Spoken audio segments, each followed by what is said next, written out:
Hi, this is your VA Ate in Spain, and for today's video, we're gonna talk about a question that I get asked a lot. So, ito yung about sa professional or qualification experience part of the requirement for the Spain Digital Nomad Visa.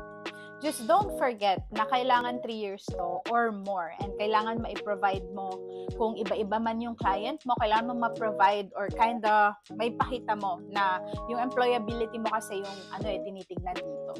Na you as a person is wala kang masyadong hiatus in between. So, kailangan yung contracts mo or yung COEs mo, like they're barely a month apart. Like, I would say maximum na yung 3 months ka na unemployed. And na-verify din nila to through your CV, or mas nakikita nila with your CV kung paano yung I would say yung employability mo. So, kailangan doon nakalagay yung month, tsaka yung year, kung kailan ka nag-start, kailan nag-end, yung contract mo, or yung COE na maiproprovide mo.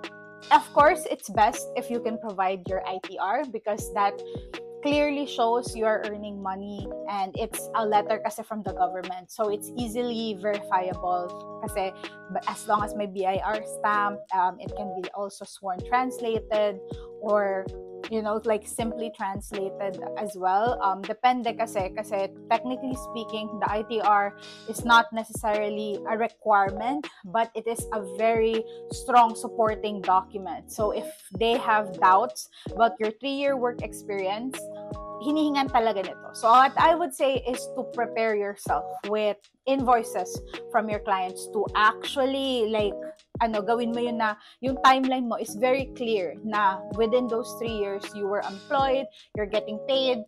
If you can show your 3 years worth of bank statement, the invoices from clients, their contracts, COEs, if kaya mong kompletuhin yun lahat, then definitely that would be your best strategy.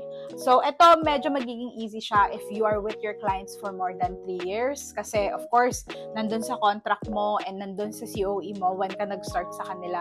And I would also suggest, if wala ka ring ITR, or hindi binabayaran na SSS, so you cannot really show it as a concrete proof, to at least pakita mo din yung 3-year bank statement mo. That would really show them na you have been employed with this client, and makikita nila doon na similar yung bank transactions and meron kang invoices for the past 3 years.